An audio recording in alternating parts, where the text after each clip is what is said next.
Sering terdengar kata majelis itu menakutkan gitu Pak Bernard. Menurut Pak Bernard seperti apa? Menakutkan itu karena biasanya Bagaimana jemaat melihat kita memang macam-macam ya. Ada yang melihat kita sebagai teman, ada yang melihat kita sebagai sesuatu yang wah gitu ya. Ya biasanya majelis tuh rapatnya banyak gitu ya. Aduh nanti kalau jadi majelis rapatnya lama gitu ya. kalau enggak gitu kita betul-betul jadi penatua.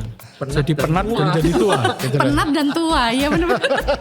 Bagaimana sih melihat posisi penatua dalam kacamata panggilan iman Kristen, bukan sekadar jabatan? Itu sukacita yang kembali lagi tidak saya dapatkan kalau saya tidak menjadi penatua.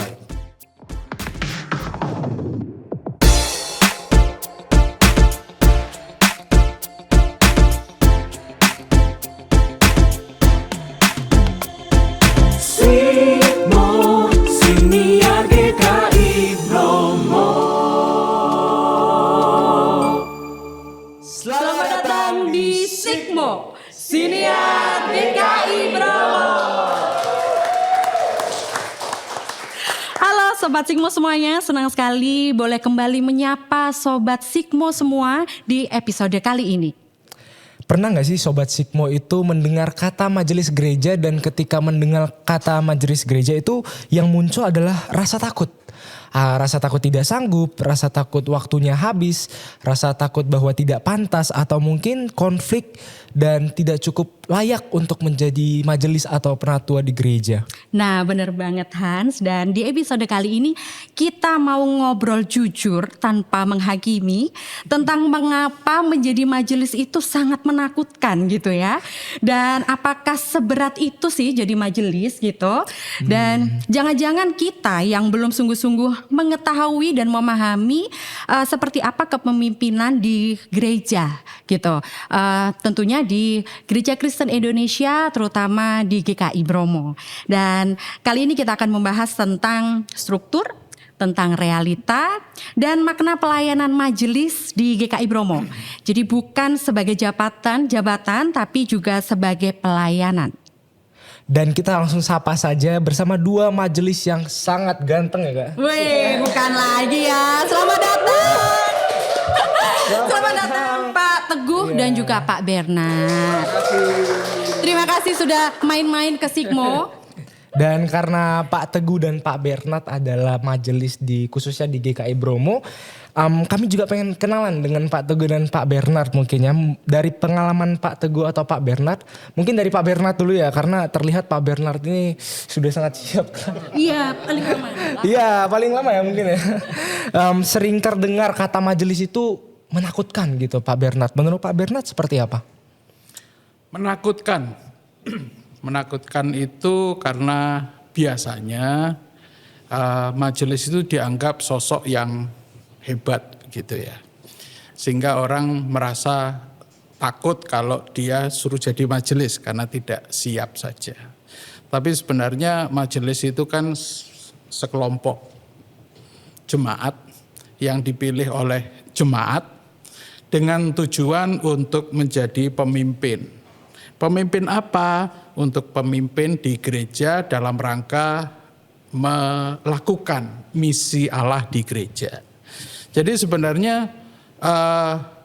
menjadi majelis itu ya sama seperti kalau kita menjabat sebagai pimpinan di perusahaan atau kita menjadi ketua kelas gitu ya, atau kita menjadi kepala apa, divisi apa gitu, sebenarnya sih pada prinsipnya sama aja. Jadi pada dasarnya tidak ada hal yang perlu ditakutkan dengan kata majelis itu. Hanya memang kalau ngomong majelis kan, wah kesannya rohani banget gitu ya. Saya ini masih sering main-main Pak gitu ya. Ya itu yang kadang-kadang membuat seseorang itu alergi dengan kata majelis ini. Kira-kira begitu. Oke, baik. Dan sekarang Pak Teguh nih ya. Kira-kira ketakutan apa yang paling sering muncul ketika seseorang ini diminta untuk menjadi majelis begitu? Dan apakah itu waktunya yang panjang banyak gitu, banyak rapat gitu Pak ya? Atau konfliknya di dalam huru-hara war-war begitu ketika rapat beda-beda pendapat begitu Pak? Atau mungkin tanggung jawab rohani yang besar gitu. Kira-kira yang mana Pak biasanya? Dari pengalaman saya aja, Iya. pengalaman saya menghubungi beberapa teman untuk menjadi majelis. Jadi setelah beberapa pertimbangan kita mencalonkan seseorang untuk menjadi majelis, kemudian kita lawat, kita hubungi gitu ya, mohon kesediaannya untuk menjadi majelis gitu ya. Dari pengalaman saya ketemu dengan mereka, biasanya memang seperti itu. Pertama waktu, Pak saya sedang sibuk ini gitu ya, sedang menyelesaikan ini. Saya takut nggak punya waktu yang cukup untuk berpelayanan di majelis dan di pekerjaan saya, sehingga akhirnya dua-duanya terbengkalai. Seperti itu. Yang kedua, pernah juga muncul seperti kayaknya di majelis banyak konflik Pak ya gitu. Saya nggak siap menghadapi itu gitu. Ya saya jelaskan konflik pasti ada di mana-mana ya dan harus kita selesaikan ya. Tapi juga nggak seserem itu kok konfliknya di majelis gitu ya. Memangnya ada badan pelayanan yang tanpa konflik pasti kan ada ya. Dan sama aja di majelis juga ada dan itu juga biasa dan bisa kita selesaikan, nggak ada sampai yang berdarah-darah itu kan nggak ada gitu ya. Dan mungkin juga ada yang merasa apakah saya pantas gitu ya. Karena tadi disampaikan Pak Bernard ya majelis sesuatu yang wow gitu ya. Padahal enggak juga kan Pak Bernard ya. Takut duluan saja gitu ya. Karena majelis kelihatan di mana di mimbar depan, gitu iya. ya. Pakai Jadi jas bungkus, gitu. pakai jas ya. Makanya hari ini saya nggak mau pakai jas. Oh gitu ya. Jadi menakutkan nanti ya. Jadi mungkin figurnya yang kelihatan menakutkan gitu ya. Padahal sebenarnya enggak juga gitu. Itu aja sih. Oke. Dan sebagai manusia kan kita memiliki ketakutan ya pasti Pak. Dan banyak orang di luar sana yang mungkin tadi ketakutan yang disebutin oleh Kak Ima juga. Dan mereka itu mungkin ada yang terpanggil menjadi majelis dengan ketakutan-ketakutan individu mereka. Nah itu wajar nggak Pak kira-kira menurut Pak Bernard mungkin? Wajar sih ya gitu loh. Kenapa? Karena kita manusia biasa. Kita enggak bisa lihat jauh ke depan. Ya, gitu ya. Artinya kita terbatas yang kita lihat ya hari ini, saat ini gitu ya. Nanti ke depannya gimana gitu ya. Nanti kalau ada konflik gimana gitu ya. Yang ditakutkan kan itu dulu gitu loh. Itu wajar saja sih sebenarnya. Kalau kita baca di Alkitab juga para tokoh itu diawali dengan takut juga. Musa didatangi, kamu nanti akan mimpin bangsa ini. Saya enggak bisa bicara. Terus banyak aja alasannya gitu loh ya. Banyak tokoh di situ, Yosua juga yang kelihatannya tegar gitu, di awalnya dia takut gitu. Tetapi mereka kemudian melihat dan kita harusnya melihat bahwa ini sebuah panggilan gitu ya. Ini sebuah, kalau saya pribadi melihatnya ini sebuah kesempatan yang Tuhan beri untuk saya bisa melayani Dia. Nah, karena itu merupakan sebuah kesempatan, walaupun takut, yakinlah Tuhan akan memberi kekuatan, ya. Dan ingat, firman Tuhan juga bilang, Tuhan tidak akan membiarkan kamu dicobai atau dikasih masalah melebihi kekuatanmu. Jadi sebenarnya takut itu wajar. Tetapi takut itu membuat kita berhati-hati dalam bertindak. Bukannya sesegera mungkin menolak panggilan Tuhan kalau diminta jadi majelis gitu ya. Jadi kadang-kadang rasa takut, wah siki ngerepoti gitu-gitu ya. Kalau kita sudah berpikir itu dulu, ya takut itu hanya alasan gitu loh ya. Takut itu hanya alasan. Tapi sebenarnya kalau bagi saya ini panggilan loh. Tuhan kasih kesempatan loh. Tidak setiap kali Tuhan kasih kesempatan ya. Dan kesempatan itu bisa hilang gitu. Ada dulu teman yang bercerita bahwa dia bolak-balik dipanggil untuk jadi majelis. Tapi dia menolak terus. Satu ketika dia merasa diri siap. Enggak dipanggil-panggil gitu lah ya. Artinya kadang-kadang kesempatan-kesempatan itu mungkin perlu kita gumulkan di hadapan Tuhan. Takut wajar.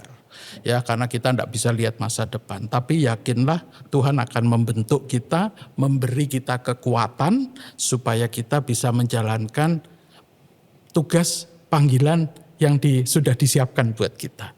Itu saja sih. Oke. Jadi jangan takut Hans. Betul. Iya, jadi harus tetap itu tadi Tuhan pasti kasih kekuatan. Karena kesempatan bisa hilang. Benar. Meskipun kita udah siap, tadi kata Pak Bernard, Benar. ketika kita udah siap tapi nggak ada kesempatannya sama aja, nggak akan ada ininya. Benar. Jadi jangan takut gitu ya. Siap, jangan takut. Baik. Pak Teguh, Nah, bagaimana sih sebenarnya Pak posisi dan peran kemajelisan dalam struktur GKI? Karena mungkin jemaat yang di rumah Sobat Sikmo itu masih bingung Pak. Sebenarnya majelis itu gimana sih strukturnya khususnya di GKI Bromo Pak gitu. Iya. Ya. Jadi majelis itu badan ya, bukan orang. Jadi lembaga gitu ya. Nah, lembaga kemajelisan ini yang memimpin gereja. Tugasnya memimpin sekaligus melayani atau menggembalakan. Ya, dan di dalam lembaga majelis ini, di dalamnya ada penatua, kita ini penatua, dan ada pendeta. Oke. Jadi pendeta dan penatua itu bersama-sama memimpin berjalannya organisasi gereja itu. Itu di semua GKI sama, ya seperti itu. Tapi tadi Kak Ima kata Pak Teguh pernah tua tapi kayaknya masih muda ya. Pernah muda harusnya. Pernah muda. Iya, pernah muda. Karena kelihatannya masih muda gitu. Benar. Dan tadi Pak Teguh bilang kalau misalnya di dalam kemajelisan itu sebenarnya adalah badan yang terdiri dari pendeta dan juga penatua. Ya. Nah kemudian akan muncul pertanyaan, kira-kira kalau kita lihat perannya yang berbeda apa Pak? Dari pendeta dan juga penatua. Pendeta punya peran khusus yang tidak bisa dijalankan orang lain. Yang jelas pertama itu melayani sakramen. Ya, perjamuan kudus. Di GKI kan sakramen itu perjamuan kudus dan baptis ya. Nah, dua ini hanya pendeta yang boleh. Kita nggak boleh Pak ya? Nggak boleh. Nggak boleh macam-macam ya. Hanya pendeta yang boleh itu ya. Kemudian pemberkatan pernikahan itu juga pemberkatan ya, itu juga pendeta. Ya, kemudian ya, intinya itulah. Kemudian ada tambahan lagi pengangkatan badan-badan pelayanan ya seperti komisi-komisi itu dilakukan oleh pendeta. Dan pendeta itu penuh waktu ya, bekerja di gereja itu penuh waktu. Jadi tidak bisa sambil nyambi jadi dokter kayak Pak Bernard, tidak boleh ya. Ya pendeta penuh waktu sehingga gereja punya kewajiban untuk memenuhi kebutuhannya pendeta. Kalau majelis bisa ya sambil bekerja, bisa menjadi bukan majelis penatua, bisa sambil bekerja, bisa menjadi penatua. Dan masa jabatannya juga beda. Penatua itu 3 tahun, bisa diangkat lagi menjadi 6 tahun ya. Tapi kalau pendeta itu begitu diangkat seumur hidup pendeta. Ya. Oke, kalau boleh tahu nih Pak Bernard, menjadi majelis berapa lama Pak Bernard? Ini agak sulit karena saya sulit mengingat gitu ya. Waduh. Karena itu tadi, karena secara sistem majelis itu hanya 3 tahunan dan boleh dipilih lagi 3 tahun kemudian. Jadi 6 tahun kalau mau langsung seperti Pak Teguh bilang tadi. Setelah itu harus turun setahun, minimal setahun. Terus naik lagi? Terus bisa dipilih lagi, bukan naik lagi, bisa dipilih lagi. Ya. Bisa dipilih lagi kalau dipilih. Gitu ya. Kalau dipilih. Saya pertama kali jadi majelis tahun 2005. Saya ingatnya karena Pak Didik masuk di GKI Bromo 2004, saya setahun berikutnya 2005. 2005 jadi kalau mau dihitung itu sampai saat ini itu sudah 1, 2, 3, 4, 6 periode. 6 periode. Ya, 6 periode kali 3 ya 18 ya. Tahun ini terakhir di periode ini. Itu yang saya alami. Jadi kalau ditanya berapa lama, ya sudah sejak 2005. Kurangi turun setahun, turun 2 tahun gitu. Setelah itu dipilih lagi. Oke. Jadi 6 periode ya Pak? Oke. Selama 6 periode ini Pak ya, hal apa sih yang sering disalahpahami oleh jemaat tentang peran majelis itu? Ya seperti tadi. Yang paling sering dipahami oleh jemaat sebenarnya yaitu gitu loh ya. Artinya majelis itu adalah mereka menganggap itu sosok yang untouchable gitu ya. Sosok yang memerintah gitu ya. Sosok yang harus didengar gitu ya. Sehingga jemaat kadang-kadang melihat itu sebagai orang yang harus sangat dihormati gitu loh ya. Dan memang di GKI Bromo majelis, pendeta dan penatua ya itu setara gitu ya, setara secara kedudukan di kelembagaan majelis. Jadi seolah-olah ya majelis itu termasuk orang yang wah gitu ya. Padahal sebenarnya ya enggak juga gitu loh ya. Dan karena semacam itu sehingga jemaat itu seringkali menyalahpahami. Ya. Padahal majelis itu juga bisa ditanyai, juga bisa dimarahi gitu ya.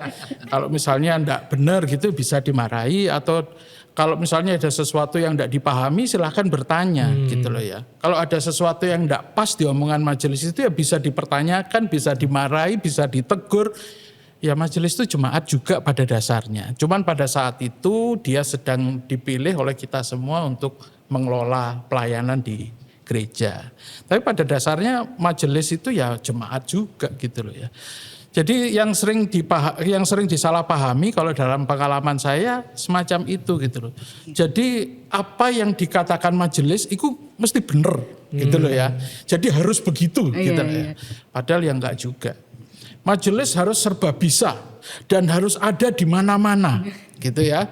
Jadi seringkali kan jemaat protes. Ini acara gereja, ini majelisnya kok cuma segini sih. Yang lain kemana gitu loh ya. Jadi hal-hal semacam itu yang seringkali disalahpahami karena sebenarnya penatua itu majelis mungkin konteksnya yang kita diskusikan ini itu penatua ya. Kalau pendeta kan tidak bisa ganti-ganti ya. Jadi penatua yang naik turun tadi itu ya.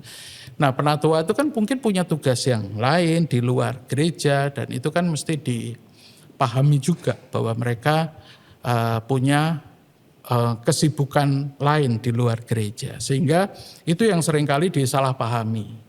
Itu yang seringkali diomeli gitu ya. Nah ini kemudian berlanjut biasanya. Kalau disuruh jadi majelis enggak mau. Karena jemaat biasa membuli majelis, pas suruh jadi majelis enggak mau gitu ya. Nanti aku dibully gitu ya. Padahal sebenarnya ya majelis itu jemaat biasa, bisa salah, bisa ditegur, boleh ditegur dalam arti kata, kamu salah gitu, itu boleh kok gitu. Dan itu bisa didiskusikan, itu bisa diobrolkan, keputusan-keputusan majelis itu juga bisa diubah seandainya memang tidak sesuai dengan kondisi seperti itu. Jadi pada dasarnya semacam itu gitu loh ya, pada dasarnya semacam itu. Jadi bukan majelis itu yang saklek gitu enggak ya? Yang sakral gitu loh ya. Bahkan dulu pernah ada istilah majelis itu seperti berada di Menara Gading. Untouchable gitu loh ya. Itu dulu padahal yang enggak gitu loh ya. Padahal yang enggak gitu loh ya. Itulah ya yang mau saya katakan bahwa seringkali kita disalahpahami semacam itu. Bahwa kita disalahpahami karena kita seolah-olah enggak boleh salah gitu loh ya. Padahal ya kita manusia yang punya banyak salah. Ya. Betul. Kira-kira begitu jawabannya. Baiklah. Dan kondisinya. sebagai sosok yang dilihat untouchable tadi kata Pak Bernard, mungkin sempurna juga ya di mata jemaat. Atau mungkin dari perspektif penatua mungkin ya. Dan Pak Teguh melihatnya sendiri tantangan sejauh ini. Kalau tadi Pak Bernard udah 6 periode, Pak Teguh berapa periode Pak? Saya baru ini yang kedua, 2 periode. Wah. Ya, sudah saatnya istirahat ini ya. Nanti pilih lagi Pak. Dari perspektif 2 periode mungkin berbeda dengan 6 periode mungkin ya Kak. Tantangan yang Pak Teguh lihat sendiri itu seperti apa? Apakah memang sebagai sosok yang dilihat untouchable, sosok yang dilihat sempurna, ada tantangan-tantangan tersendiri kah? Gimana Pak Teguh mungkin? Ya, bagaimana jemaat melihat kita memang macam-macam ya. Ada yang melihat kita sebagai teman, ada yang melihat kita sebagai sesuatu yang wah gitu ya. Nah itu kan juga menjadi tantangan kita untuk bereaksi ya. Bagaimana menyikapi pandangan jemaat itu gitu ya. Kalau sebagai teman kita senang sekali, kita bekerja bersama gitu ya. Tapi kalau yang melihat kita sebagai sesuatu yang wow gitu ya sulit ya. Artinya kita harus mendudukkan di posisi yang sebenarnya untuk jemaat itu ya. Tapi sebenarnya kalau bagi saya tantangan terbesar lebih di dalam kemajelisan. Karena kemajelisan kan perannya memimpin atau menjalankan organisasi gereja ini. Dan kita harus memimpin sesuai dengan kehendak Tuhan. Betul. Jadi kalau Anda pernah dengar istilah persidangan majelis ya, itu bukan rapat biasa. Kalau rapat kan debat. Saya punya pendapat ini, kamu pendapat itu gitu ya. Tapi dalam persidangan itu yang utama bagaimana kita mencari kehendak Tuhan. Nah, sama-sama kita sesuai dengan apa yang kita pahami, kita sampaikan di sana, dan kita harus ketemu untuk kehendak Tuhan sebenarnya apa. Sehingga keputusan kita dasarnya adalah kehendak Tuhan tadi, bukan menurut saya benar, menurut kamu benar dan lain sebagainya gitu. Ya, itu menurut saya tantangan pertama di sana. Oke, kalau tadi berbicara tentang persidangan, rapat-rapat begitu ya, biasanya majelis tuh rapatnya banyak gitu ya. Terus habis itu mungkin ada yang bilang, aduh nanti kalau jadi majelis rapatnya lama gitu ya. Kalau zaman dulu nih ya, zaman dulu, tapi saya nggak tahu nih sekarang ya, itu rapatnya itu suka lama nih majelis gitu ya. Pulangnya jam 11, jam 12 malam. Apakah majelis di tahun sekarang ini, apakah masih begitu Pak? Gitu. Itu pengalaman pribadi. Ya, suami saya dulu begitu ya. Pulangnya Memang bagi saya salah satu tantangan terbesar di majelis itu adalah membagi waktu, ya. Dan pembagian waktu ini memang tidak bisa secara instan gitu. Kita mesti belajar juga ke sana. Nah, hal ini juga lah yang mewarnai persidangan. Ya. Zaman dulu pernah itu teman-teman majelis itu tidak mau berkali-kali rapat di gereja. Jadi rapat itu dijadikan satu, ya. Yang pertama namanya rapat bidang. Kalau sekarang kita punya 4 bidang ya. Jadi datang jam 5 sore rapat bidangnya masing-masing di ruangan masing-masing, ya, sendiri-sendiri. Nah, kemudian setelah rapat itu maksimal rapatnya sampai jam 7. Karena jam 7 break, makan malam, setengah 8 rapat lagi yang kita namakan persidangan majelis jemaat. Ya. Nah, mulainya aja setengah 8. Iya. Kadang rapat bidangnya tuh agak lama. Kadang mulai jam 8 persidangan. Nah, jam 8 persidangan kalau rapat itu 3 jam ya sudah jam 11 pulangnya kan gitu ya. Nah, itu yang masih terjadi di beberapa kali. Tetapi kita pernah bersepakat dulu bahwa kita putuskan nih di depan ini ya. Oke, kita sekarang mau sampai jam berapa gitu ya. Kita sidang sampai jam 10 maksimal. Ya sudah. Kemudian pembahasan hal-hal yang penting itu didahulukan. Yang masih bisa ditunda pembahasannya nanti untuk persidangan bulan depan, gitulah ya, persidangan bulan depan. Jadi prinsipnya semacam itu. Kalau saat ini kadang-kadang kalau pembicaraannya itu bukan menarik ya, panjang, banyak pendapat, banyak masukan yang harus disampaikan, ya memang panjang. Tapi rata-rata kita jam 10 sudah selesai. Ya, jam 10 sudah selesai rata-rata. Dan itu dimulainya setengah 7 loh. Pak Teguh ngundangnya setengah 7 gitu ya. Jadi kalau dipikir sebenarnya kita rapat tuh paling 2-3 jam. Ya, 2-3 jam. Itu saja. Karena memang sudah paling tidak ada kesepakatan tidak tertulis nih. Kalau sudah jam sekian oke, kita break, kita stop aja. Hal-hal yang berikutnya itu kita tunda.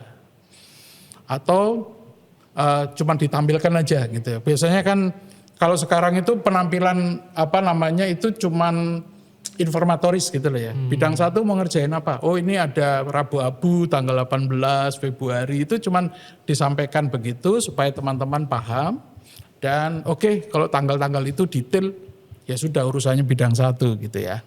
Tapi kalau hal-hal yang khusus itu biasanya dibicarakan dan itu memakan waktu biasanya tidak terlalu lama biasanya. Makanya sekarang itu jam 10-an gitu sudah selesai. Sudah selesai ya Pak. Udah kayak dulu yang sepanjang jalan kenangan gitu ya. Nah yang sebelum itu lebih lama lagi. Oh gitu ya. Informasi yang saya terima sebelum saya jadi majelis itu lebih lama lagi Iya. Jadi kadang nginep di gereja juga. Enggak nginep di gereja. Tapi yang jelas zaman dulu ya. Zaman dulu itu karena rapatnya dijadikan satu itu dalam satu hari. Kalau sekarang rapat bidang dipersilakan bidang masing-masing rapat sendiri. Dan kalau persidangan ya persidangan saja gitu loh. Sehingga dengan kata lain waktunya sudah lebih sore mulainya dan diharapkan tidak terlalu malam selesainya. Oke. Gitu sih, tidak digabung jadi satunya digabung bisa malam. Ya, sampai tidur itu tadi ya, tidur gereja. Enggak lah. Iya, majelisnya yang tidur sambil rapat. Oke, dan saya boleh tambahkan. Ya, boleh silakan Pak. Jadi kita juga mencoba lebih baik dalam berorganisasi gitu ya, lebih profesional lah ya, karena tantangan zaman, tantangan kehidupan kita sehari-hari majelis tidak hanya di sini kerjaannya, juga kerjaan di rumah dan di kantor ketika kita mencoba lebih terorganisir lebih baik ya. Seperti yang disampaikan Pak Bernard tadi, bidang-bidang kalau mau berapat monggo bikin rapat sendiri gitu ya. Yang keputusan yang bisa diambil di bidang ya diambil di bidang ya. Sehingga nanti tinggal diinformasikan aja ke majelis ya, ke persidangan. Jadi sifatnya informasi saja. Keputusan yang tidak bisa diambil di bidang baru kita bawa ke persidangan untuk dibahas bersama di sana. Sehingga nanti di persidangan kita tidak perlu membahas semuanya. Kita hanya perlu membahas dan mengkoordinasikan keputusan yang sudah diambil di bidang. Dan kesepakatan kita juga bahwa setiap informasi atau hal yang dibawa ke majelis itu sudah harus diinformasikan sebelumnya. Sehingga orang enggak waktu persidangan kaget lihat suatu materi gitu ya. Ya beberapa hari sebelumnya sudah disampaikan sehingga setiap anggota bisa membaca dulu, mempelajari dulu ya. Sehingga waktu rapat sudah siap semuanya. Sehingga rapat bisa kita buat efisien mungkin gitu. Kalau enggak gitu, kita betul-betul jadi penatuan. Jadi penat dan jadi tua. Gitu kan. Penat dan tua, ya benar-benar. Jadi kalau enggak diatur seperti gitu ya kita betul-betul jadi penatua. Iya. Penat dan Tua. Ya bisa masuk. Masuk ya. Oke. Kalau tadi tentang pembahasan ya yang kami mau tanyakan juga bagaimana sih caranya majelis ini menghadapi konflik internal nih ya atau perbedaan pendapat. Nah, ini biasanya ini gimana yang jadi panjang itu tadi bagaimana cara menghadapinya? ya. Yang jelas begini. Kita harus pahami bahwa persidangan majelis jemaat itu adalah proses mencari kehendak Tuhan. Ya, seperti yang disampaikan Pak Teguh tadi. Nah, karena ini proses untuk mencari kehendak Tuhan, tentunya kita tidak boleh main-main dalam hal itu. Ya, diawali dengan berdoa dan sebagainya untuk memulai itu, dan pada saat bersidang mungkin ada perbedaan pendapat dalam kita mencari kehendak Tuhan. Tapi di buku KUHAP-nya Waduh ini berat itu nih. dikasih informasi bagaimana kalau kita ada perbedaan pendapat. Ya, diharapkan semuanya itu berjalan dengan musyawarah mufakat. Ya, oleh karena itu semua diminta bicara dan sebagainya. Yang tergantung yang memimpin rapat nanti. Biasanya mengorganisir sehingga terjadi keputusan yang sudah dipengaruhi oleh berbagai pendapat dan keputusan itu bisa diterima. Walaupun mungkin saya misalnya, saya enggak terlalu setuju gitu loh. Saya cuma sebagian kecil aja gitu loh ya. Tetapi karena saya tahu bahwa proses ini adalah proses mencari kehendak Tuhan, maka kalau itu sudah diputuskan bersama, saya harus meyakini bahwa ini adalah kehendak Tuhan untuk masalah ini. Sehingga itu menghindari konflik of interest, itu menghindari konflik antar personal, karena bukannya ini pendapatnya Pak Teguh yang muncul di situ, walaupun mungkin Pak Teguh yang mengusulkan, tapi ini adalah sebuah proses kita bersama mencari kehendak Tuhan. Nah, dengan pemahaman seperti itu, kok rasanya konflik personal itu bisa kita hindari gitu loh ya. Walaupun nanti kemudian tidak musyawarah mufakat dan kita harus voting, tapi voting itu disadari bahwa ini adalah proses mencari kehendak Tuhan. Ngomong-ngomong voting, teringat pada pemilihan Rasul ke-12 ya. Para Rasul itu voting loh dia, gitu dia milih gitu ini, dapatnya undian yang ini. Artinya bahwa itu disadari, kita harus menyadari dan para teman-teman majelis itu menyadari bahwa ini proses mencari kehendak Tuhan. Jadi tidak ada rasa personal gitu ya. Oh ini pendapatnya itu dan itu membuat kami menerima keputusan itu dengan lapang dada walaupun hanya sedikit dari saran kami yang masuk di situ. Tapi itu bagian dari proses mencari kehendak Tuhan. Jadi cara menghindari ya begitu. Kita harus punya pemahaman yang sama. Persidangan ini adalah proses mencari kehendak Tuhan. Kenapa? Karena yang kita layani di gereja ini Tuhan. Jadi kita harus tahu maunya Dia, bukan maunya kita gitu loh ya. Betul. Jadi itu sih sebenarnya untuk menghindari itu memang dari majelis kita sudah sepakat. Seperti bilang Pak Teguh, persidangan adalah proses mencari kehendak Tuhan untuk sebuah masalah. Kita sadari itu, maka itu bisa terselesaikan. Sampai dengan saat ini saya belum pernah nemu yang sampai eker-ekeran di situ, belum pernah. Puji gitu Tuhan ya. kalau gitu Pak ya. Jadi tidak usah takut jadi majelis gitu. Mindset. Konflik ada, tapi kita sudah punya cara penyelesaiannya. Luar biasa. Jangan takut lagi-lagi Jangan ya. takut. Tapi saya penasaran Pak. Mungkin dari Sobat Sikmo di rumah kan kita sudah mendengar proses dari bagaimana menentukan pendapat yang berbeda-beda dan lain sebagainya. Yang biasa memimpin rapat atau sidang itu siapa Pak kalau boleh tahu? Jadi sekarang kita bergilir. Karena kembali lagi kita punya konsep, mungkin tadi belum dijelaskan, namanya kolektif kolegial. Nah, ini penting, ini konsep GKI, kepemimpinan gereja itu kolektif kolegial. Bukan one man show, bukan satu orang yang memimpin terus. Mungkin di gereja tetangga yang lain mungkin seperti itu ya, satu pemimpin. Di GKI enggak, kita kolektif artinya apa? Kolektif kan bersama-sama ya. Kolegial itu kan teman ya, artinya kita sederajat. Jadi kita bersama-sama dan kita sederajat dalam mengambil keputusan. Ya. Sehingga kalau tadi ditanyakan siapa yang memimpin rapat, kita buat bergilir. Kadang ketua umum, ya, kadang ketua bidang, kita biar bergilir seperti itu. Semua punya kesempatan untuk memimpin sidang. Ya. Kita buat aturan sebenarnya. Secara tidak langsung kita membuat aturan bahwa siapa yang memimpin rapat, yang memimpin rapat adalah para ketua. Gantian, ketua umum, nanti bulan depan ketua bidang 1, bulan depannya lagi ketua bidang 2, terus gitu ya. Nanti sampai ketua bidang 4, ya balik lagi ke ketua umum dan seterusnya. Jadi itu yang memimpin rapat semacam itu. Jadi kita tidak akan eker-ekeran gitu loh. Siapa karena sudah ada jadwalnya gitu. Bukan pendeta ya. Kalau mungkin di gereja tetangga, pendeta itu sosok yang nomor satu, yang semuanya ikut dia gitu. Di kita enggak ya. Ya, kecuali memang pendeta itu masuk di struktur. Artinya dia jadi ketua bidang atau beliau jadi ketum gitu ya. Jadi dia mimpin rapat gitu loh ya. Tetapi mimpin rapat itu sebagai pemimpin rapat, moderator gitu ya. Bukan sebagai penentu kebijakan gitu ya. Jadi kalau yang dibilang Pak Teguh itu ada beberapa gereja memang yang dalam tanda petik pemimpinnya itu pendetanya. Gitu. Jadi semua itu berdasarkan keputusan pendeta. Tapi kalau di GKI secara umum termasuk di GKI Bromo kolektif kolegial. Jadi penatua dan pendeta itu setara. Penatua boleh marahi pendeta. Gitu loh. Wani gitu ya. Kalau berani. Nah seperti itu tadi. Kalau ditanya apa bedanya kemudian? Bedanya itu di liturgi saja. Jadi seperti dibilang Pak Teguh, semua hal yang tumpang tangan itu harus pendeta. Oke, mungkin kalau Sidi gitu tumpang tangan, pernikahan itu tumpang tangan, ya toh itu harus pendeta. Penatua enggak boleh tumpang tangan gitu loh. Kita cuma tos saja satu yang lain.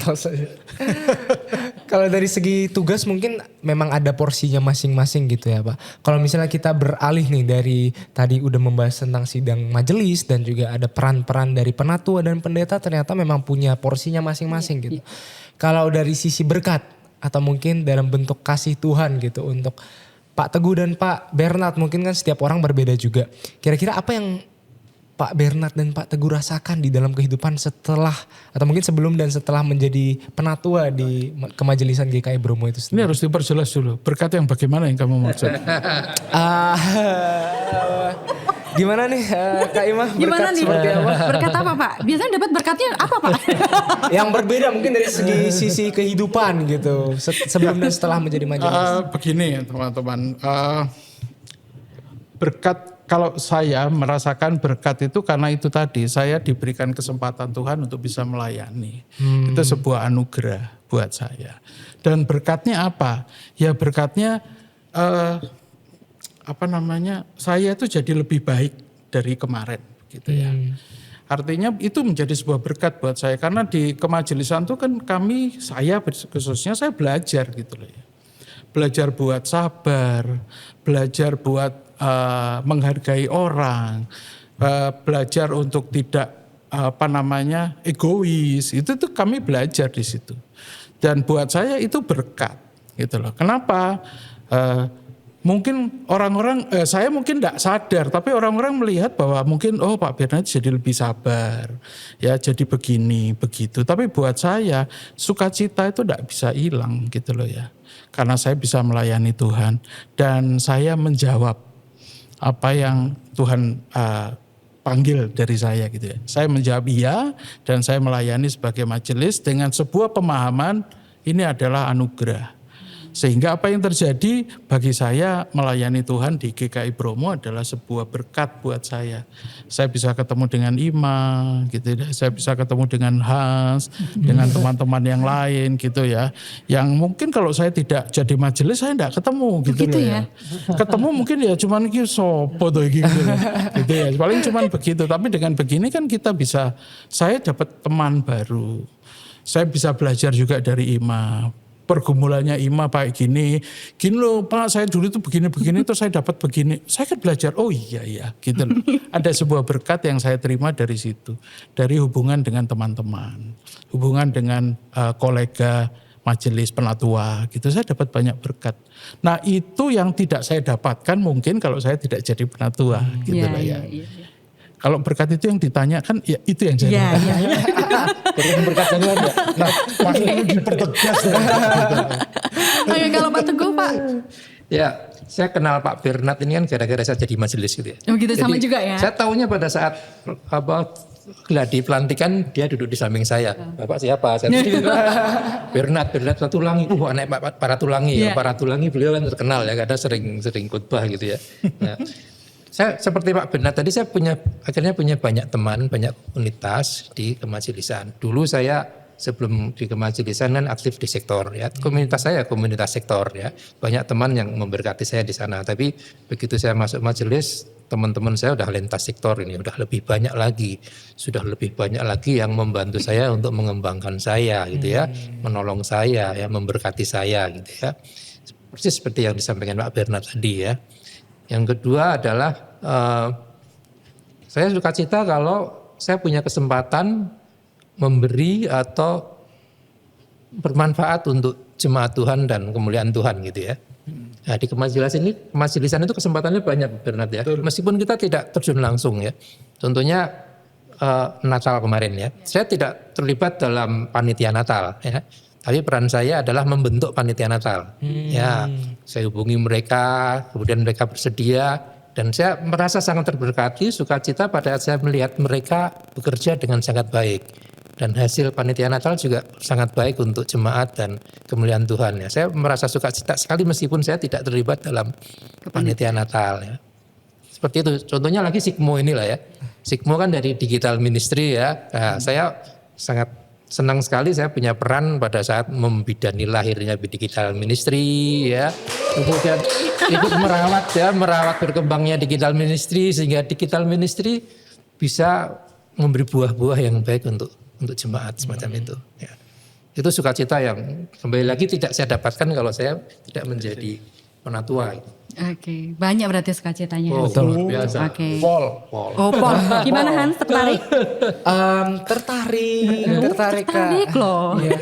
Kak Ima juga kan? Jadi kita langsung saja ya. Tukar tempat. Jangan Pak. Baik, bagaimana sih melihat posisi penatua dalam kacamata panggilan iman Kristen, bukan sekadar jabatan? Nah, kira-kira menurut Pak Teguh dan juga Pak Bernard, intinya kacamata gitu ya. Gak usah diterusin yang itu. Angel pertanyaannya. Gitu ya, susah ya. Cuman begini, ini bukan pengalaman ya, ini pendapat saya. Ini yang saya yakini gitu ya. Bahwa pelayanan itu memang bukan hanya di gereja. Pelayanan itu adalah bagi saya itu seluruh hidup saya. Baik saya jadi penatua maupun saya jadi dokter gitu ya. Itu sebuah pelayanan yang memang harus diatur waktunya. Sehingga waktu itu diatur supaya semua itu bisa optimal, semua itu bisa dilakukan. Karena bagi saya semua yang saya lakukan itu bagi saya itu pelayanan buat Tuhan. Ya, itu semua pelayanan buat Tuhan. Jadi majelis kalau saya sudah bilang iya jadi penatua, maka itu adalah ladang pelayanan buat saya yang harus diatur timingnya. Mungkin sekali tempo saya bilang sama Pak Teguh saya tidak bisa rapat BP ya tanggal ini gitu, kayak besok gitu tidak bisa misalnya. Tetapi saya mengikuti hasil rapat itu harus saya ikuti, hasil rapat itu harus saya terima, dan itu dilakukan dalam kehidupan kemajelisan dan pelayanan di gereja. Intinya semacam itu. Jadi bagi saya tidak lihat dari kacamata jabatan penatua, tidak. Saya memang jadi di Dapuk jadi ketua bidang, tapi bukan itu problemnya. Jadi ketua bidang ataupun tidak jadi ketua bidang itu pelayanan buat saya. Dan itu harus dikerjakan secara optimal, mungkin secara maksimal dalam hidup.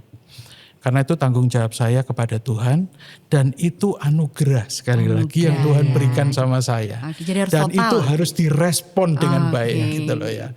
Itu saja sih sebenarnya kalau buat saya. Oke, silakan Pak. Ya, sebagai penatua atau majelis kan kita punya peran pemimpin dan sekaligus pelayan gitu ya.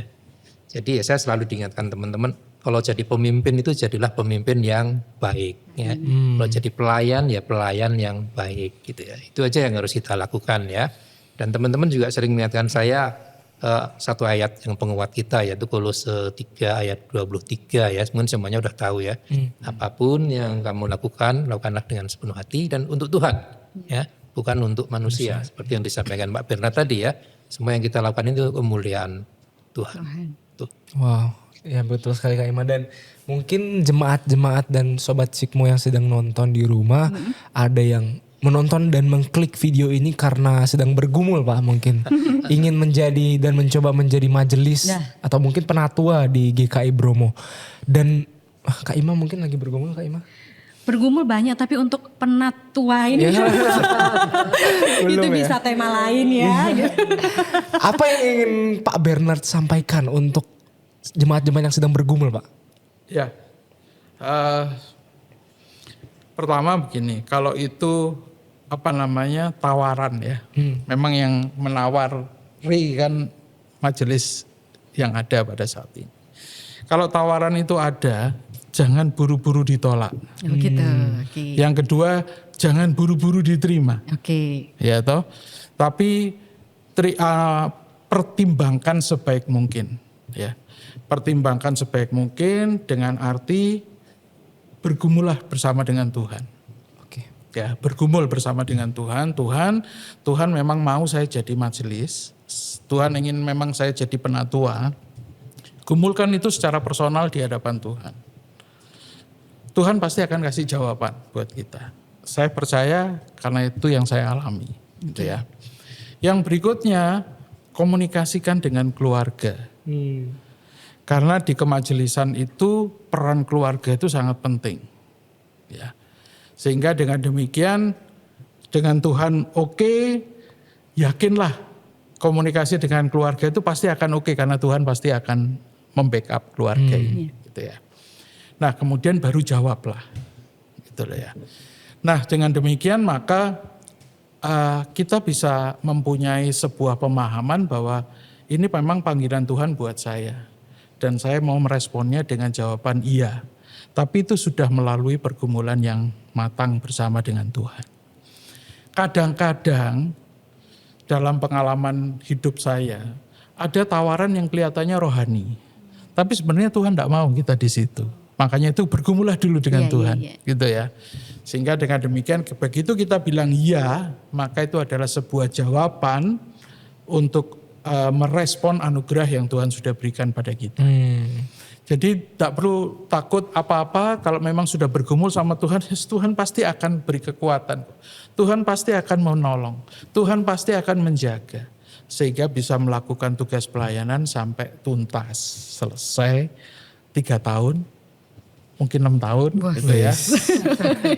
Gitu. Pasti sampai tuntas. Jadi itu yang perlu kita pikirkan.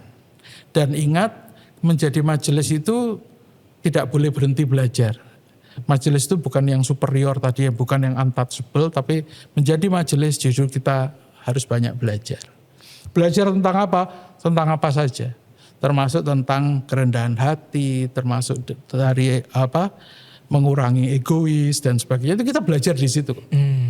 Sehingga dengan demikian Tuhan akan memoles kita di situ juga. Sehingga kita menjadi pribadi yang berkenan di hadapan Tuhan melalui kemajelisan. Jadi itu tadi kembali, jangan takut gitu ya. Gumulkan itu di hadapan Tuhan. Jadi kalau ada yang tanya, saya tuh pengen tapi gimana? Gumulkan dengan Tuhan. Gumulkan dulu gitu ya, jangan takut gitu. Dan menurut Pak Teguh nih, kalau tadi udah bilang jangan takut gitu, apa satu hal penting yang perlu diubah agar majelis itu tadi di gereja tidak lagi ditakuti, Pak? Kira-kira apa nih yang perlu diubah nih, Pak? Ya kalau sekarang masih banyak yang takut, artinya kita harus introspeksi ya. Ya. Ada sesuatu yang benar kata Kak Ima tadi harus diubah atau diperbaiki gitu ya. Sejauh ini yang saya lihat satu hal yang perlu diperbaiki itu demografi dari sebaran usia di kemajelisan. Ya. Kita lihat mungkin karena namanya penatua, isinya ya orang-orang tua seperti saya ini ya, rambutnya udah putih dan beberapa teman ya. Kalau Pak Bernard masih muda ya. Kita lihat di sebaran demografi atau usia teman-teman di kemajelan lebih banyak di sektor itu, sektor yang agak sepuh gitu ya. Yang masih muda itu sedikit sekali, ada 1-2 tapi sedikit sekali. Nah ini juga membuat teman-teman yang muda takut isinya orang-orang tua gitu ya, sudah bijaksana semua dan lain sebagainya. Akhirnya anak muda takut untuk masuk ke sana ya. Kalau kita bisa memperbaiki sebaran demografi ini, artinya kita lebih banyak mengajak teman-teman muda untuk masuk di kemajelisan ya. Dan nanti orang akan melihat, oh siapa aja bisa masuk. Karena kalau kita lihat KUHP-nya, namanya bukan KUHP ya, namanya apa? Tata gereja ya, tata gereja ya. Ini sebagai panduan di GKI di seluruh Indonesia ya. Itu syarat jadi majelis itu tidak ada usia ya, yang penting dia anggota ya dan sudah CD atau baptis dewasa. Artinya usia sangat muda pun bisa gitu ya. Dan kembali lagi yang kita cari bukan yang tua ya. Tua dalam artian bukan tua usia tapi tua dalam dewasa dalam memahami sesuatu ya. Anak muda ya dia dewasa dalam pemahaman kemudaannya gitu. Kita butuh pemikiran-pemikiran anak muda di dalam kemajelisan gitu ya. Kalau enggak nanti majelis ketinggalan zaman kalau kita enggak ngajak anak muda di kemajelisan ya. Itu menurut saya yang harus kita gaungkan ke depan ya. Baik. Jadi Ima dan Hans tolong digumulkan mulai sekarang. Tolong digumulkan mulai sekarang gitu ya. Iya, kan gumulan aja ya. Yuk kita gumulkan dulu, begitu ada panggilan kan sudah bisa segera menjawab. Oh begitu gitu. ya. Tuhan nanti yang ngobrolnya. Dan semoga dari pembahasan kita hari ini ada satu hal penting yang Sobat Sikmo dapat di rumah gitu ya. Bahwasannya merasa ragu itu wajar, merasa takut itu manusiawi, tapi memahami dan merespon panggilan Tuhan di gereja terkhususnya itu sangatlah penting. Ya. Dan menjadi penatua dalam kemajelisan bukanlah soal siapa yang paling sempurna gitu ya. Tapi siapa yang mau belajar, bertumbuh dan berjalan bersama. Begitu ya Pak? Oke. Terima kasih ya untuk Pak Bernard dan Pak Teguh. Ya, sudah mau main-main ke sini. Ke Sikmo menjelaskan jangan takut itu tadi ya. Betul. Oke. Dan satu kata. Untuk majelis satu kata. Untuk hari ini, untuk tema kita hari ini silahkan satu Pak Bernard, satu Pak Teguh. Satu kata ya? Ya. Atau satu pesan deh gitu. Dah. Satu pesan? Satu kalimat gitu ya. Satu kalimat. Sebenarnya kalau satu pesannya cuma bilang itu. Jawablah panggilan Tuhan. Jawablah panggilan Tuhan. Oke, silakan Pak. Bertumbuh bersama. Bertumbuh bersama. Oke ya, jadi pesan hari ini ya. Apa tadi Pak? Panggilan Tuhan. Jawab panggilan Tuhan. Oke. Jawablah panggilan Tuhan untuk bertumbuh bersama. Bisa tuh jadi status ya. Jawablah. Gak janjian loh tadi ya. Jawablah panggilan Tuhan untuk bertumbuh bersama. Asik. Dan dengan pesan itu bisa digarisbawahi menjadi akhir dari podcast kita pada hari ini. Benar sekali. Dengan saya Hans dan saya Ima. Sampai jumpa di episode selanjutnya di Sikmo Siniar GKI Bromo. Tuhan Yesus memberkati. Tuhan Yesus memberkati. Terima kasih. Terima kasih.